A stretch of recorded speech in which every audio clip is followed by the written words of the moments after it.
Blessings. People want to have many blessings.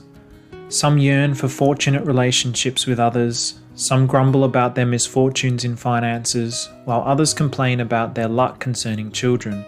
They all ask endlessly for blessings.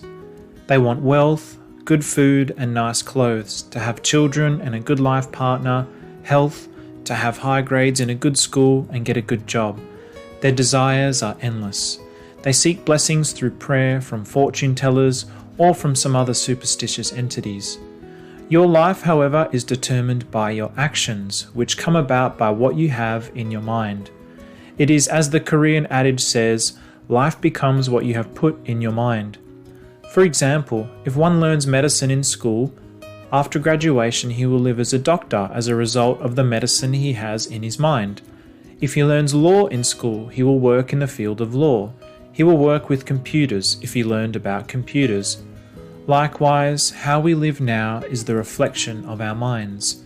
If we have diligence in our minds, we will live prosperously by working very hard, while if we have laziness in our minds, then we will live in poverty, for we are lazy. In the same jobs, there are two people. The first changes his mind to fit to others' minds and is successful, while the second does not change his mind because he is inflexible, and so he doesn't succeed. Without good grades, you cannot go to a good school. Without action, you cannot get money no matter how hard you pray. You must work diligently to earn money. Obviously, results will come about only when one works hard. Taking action and the way we treat people, everything comes from the mind. When wisdom comes from your mind, you will have results the moment you take action. The person who has blessings will live well and be happy. Only when blessings exist in your mind can you be truly blessed. People cannot receive blessings because the blessings do not exist in their minds.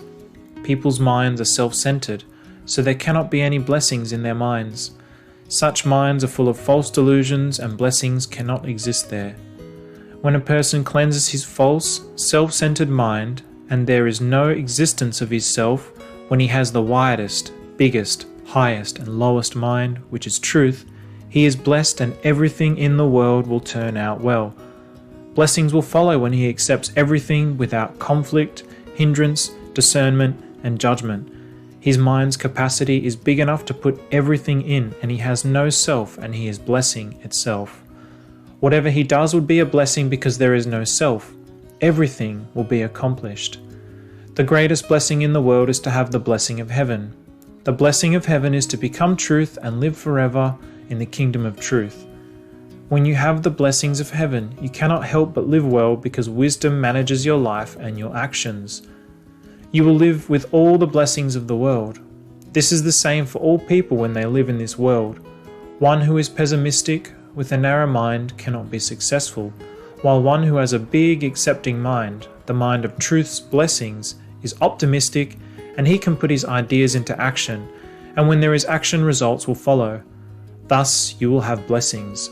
If you want to be blessed, you must change your mind into the biggest mind by throwing away your passive, narrow conceptions and behaviors through cleansing your mind. Then everything in the world will be a blessing. The blessings you wish for will come as a result of true actions. You will live to the extent of what you have in your mind, no more and no less than that frame of mind. Only when you are reborn can your destiny completely change. You can accomplish your will. You must have a mind that is big enough to accomplish all, and once you cleanse your mind, it will be big enough.